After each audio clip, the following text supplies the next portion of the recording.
and I'll compare who people want as their next Prime Minister. Let's take that straight up. And we'll do it in two ways. One, we'll look at where things are right now, because things are always need to be placed in a contextual perspective. Otherwise, people just put their own opinions ahead of the data. Now, at this moment, when this question was asked, who do you want as the next PM? 49% said they wanted Narendra Modi as the next Prime Minister. 49%.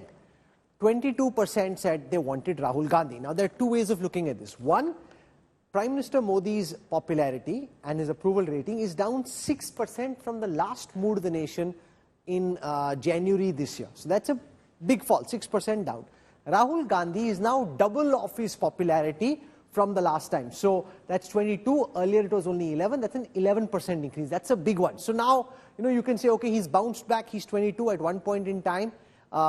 And I'll have that on the screen right now. Look at the same question in a historical arc. Now, if you were to do that, Rahul Gandhi, the highest that he had was in January 19, after the state assembly elections of Madhya Pradesh, Chhattisgarh and Rajasthan, when Rahul Gandhi went up to 34. That's the maximum the Mood of the Nation has had Rahul Gandhi at 34. The maximum Prime Minister Modi has been at, in that historical arc, is 66%. 66% was in August 20, which is after the Lok Sabha elections. After the 19 Lok Sabha elections, he was at 66% when he'd done a really good job in the first wave of COVID. That's the maximum he's had.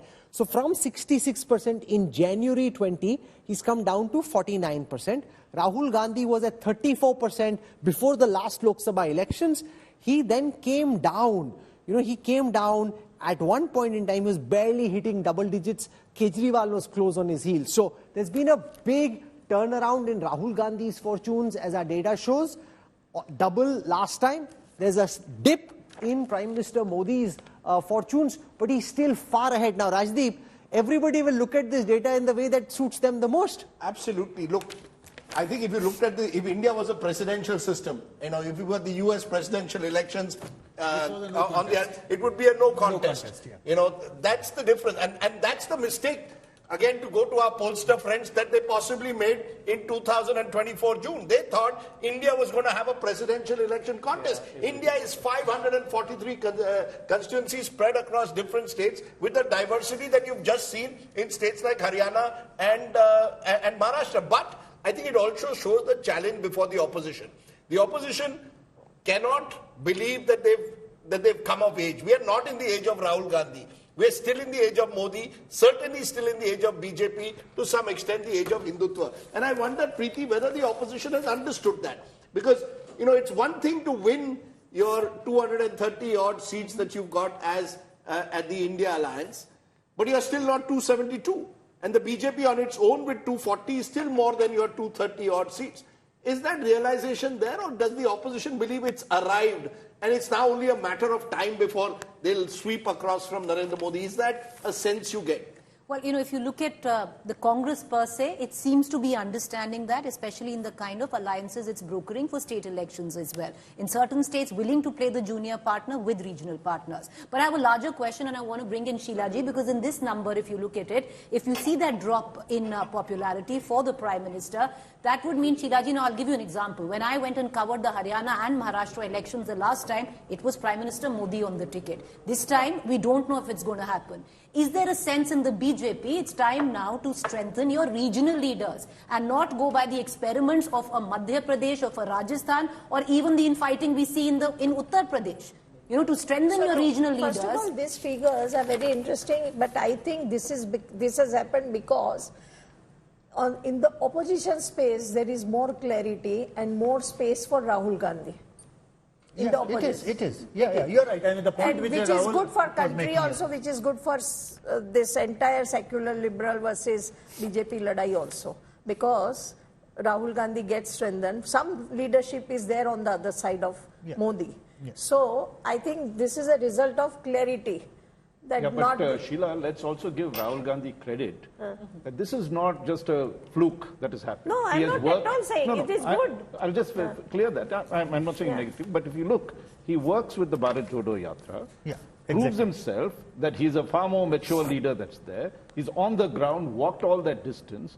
he provides leadership to the Congress, and if you see the leader of the opposition, this comes after that, there is some senses that he has emerged head and shoulders above everybody else that was competing with him earlier, and has emerged as the prime challenger with caveats, which is very clear. The gap between them, Mr. Modi and Rahul Gandhi, Mr. Gandhi is 27%, right? So there's still a long haul for him. No, but just to complete what Rajat said, he brought in a very interesting corporate thing, and you talked of how corporates move from birth to growth, maturity, but then you didn't add about decline. Every product has its decline. And that is a question we need to find out now. What Preeti raised, the fact is that has he hit the decline phase or not? Just a minute. Let me get political reactions to this, because there are two, Amitabh Tiwari is also with us. Anshuman Tiwari is still with us. Let's get this clear. Should these numbers be seen as a resurgence of Rahul Gandhi, or simply Rahul Gandhi consolidating his position as the challenger number one to Modi? That the other opposition challengers, whether it's a Kejriwal, a Mamta Banerjee, are all going down. Their numbers are going down and his numbers are rising. So is it a resurgence in that sense of becoming challenger number one? Or is it Mr. Modi, as Rajat Sethi suggested, consolidating his position without now ever reaching possibly the summit that he once reached a couple of years ago in 2024. Therefore, a brand which is stabilized but could face decline versus a challenger brand. Is that how we should see this, Mr. Tiwari? See, essentially, it is a mixture of both, actually. So we don't have Kejriwal's and Mamata's number. I think they would have also declined substantially. And Rahul Gandhi is consolidating, or rather taking up their share of the numbers when you asked this question, who should be the best PM candidate. And it is also his resurgence, because in the last 2 months or 2.5 months, he has shown, at least to his segment of voters, that he has done relatively well as a leader of our opposition position. That's number two. Number three, if you see, the gap has reduced from 44% in in your earlier MOTN to now 27%. That's a significant reduction. What we have to say is that one brand is either at the peak of maturity or likely to enter the decline stage, whereas the other brand has moved from introduction to a growth stage. This is what is happening. The Modi is at the peak of maturity or likely to decline if the state elections are not in favor of the BJP, whereas which is the last point you made is critical, because I think that really will tell us what happens in January of 2025, your next MOTN.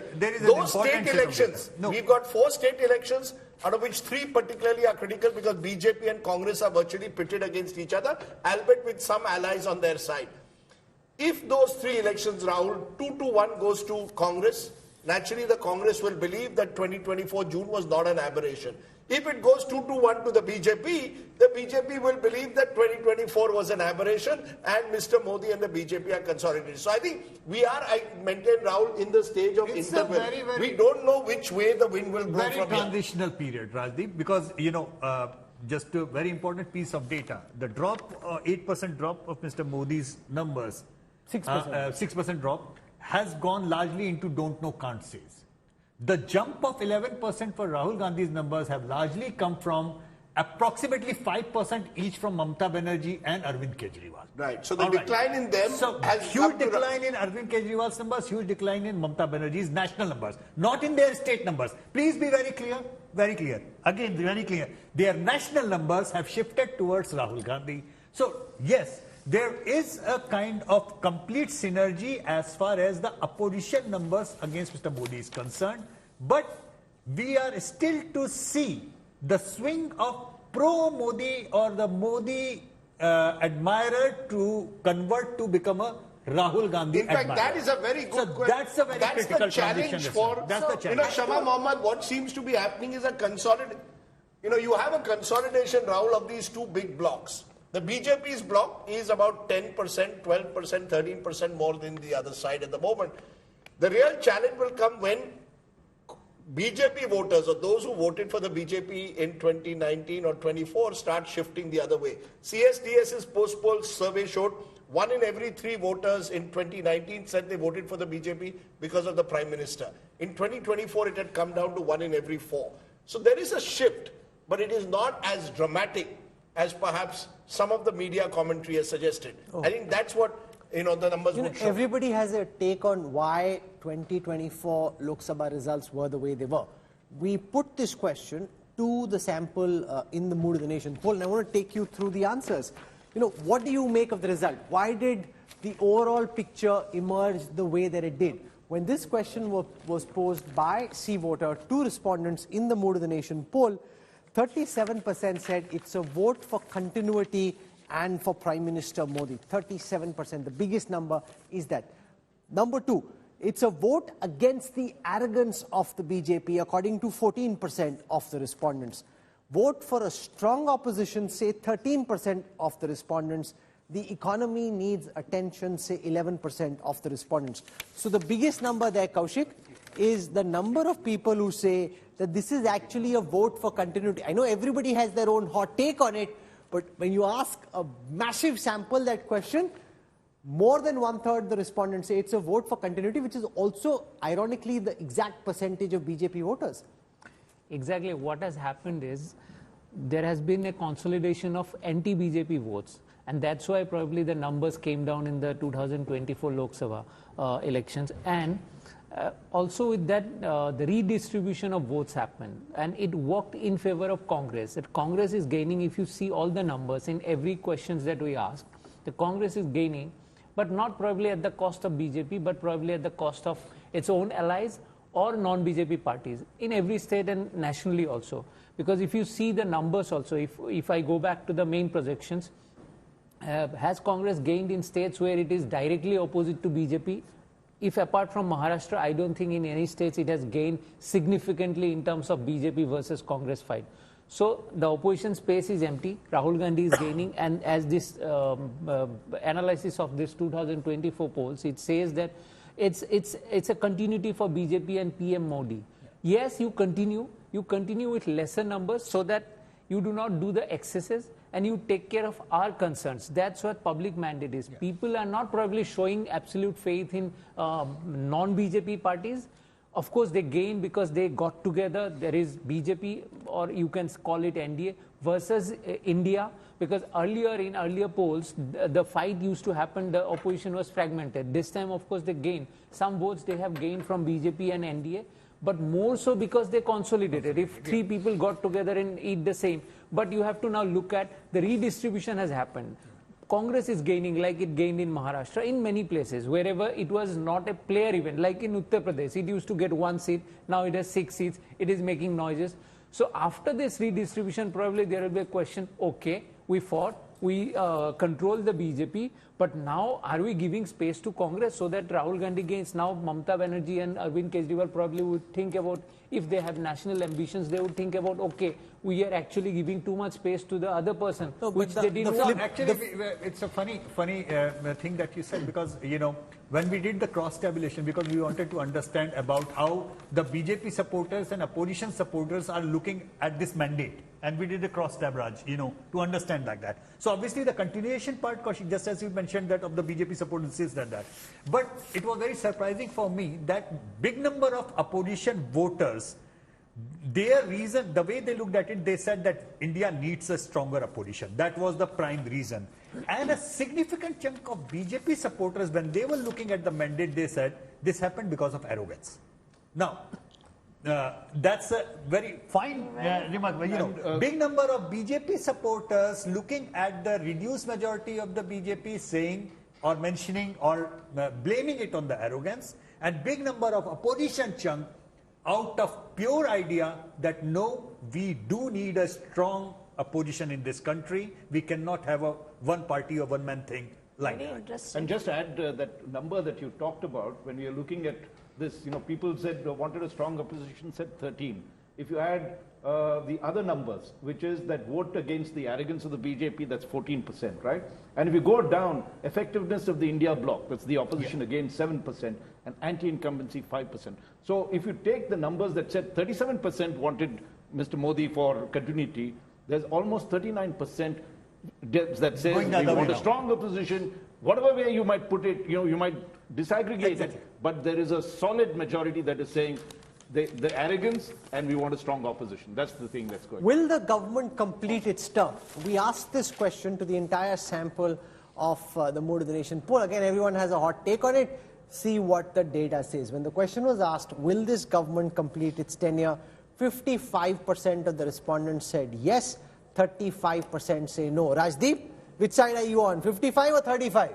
I've always said once Narendra Modi sits on a chair, he doesn't get off it easily. So, I mean, I've always believed that those who think that this government is going to fall in 6 months, 12 months, that's not going to happen. I think Bihar 2025 is the other big test. If I were to look at a 2-year horizon, sometimes we tend to look at everything as ball by ball commentary, kal kya hoga. I think there are 2 state elections that for me are critical in the next 18 months. One is Maharashtra, which comes up in November, because it will tell us whether I think the Congress's resurgence, if we want to call it, is sustainable or whether it was an aberration. And Bihar, because I think the Hindi heartland is where Narendra Modi built his image as this dominant leader. If Bihar turns in any other way, then I think we have in 2026 the possibility of new equations emerging. But until then, once Mr. Modi is on the kursi nahi chhodni hai. I believe that these assembly elections this year or next 2 years have no impact on the way Mr. Modi thinks or behaves. I genuinely believe that. I think somewhere I have genuine reasons to believe that he's looking at 3.5. Modi 3.5. Yesterday the news was the census is going to be started. Within the next 12 months, because this time it is going to be a digital census, so it won't take 4 years of census doing pen and paper. It'll be ready by 26. 26, latest by 26. Side by side there would be, because in 2025 we have mandated for the new delimitation by constitution, and we have got 33% reservation in. Yeah, but so I believe by the time we are analyzing the assembly elections and everything, Mr. Modi is going to reboot the entire system with the new census, new delimitation, 33% reservation,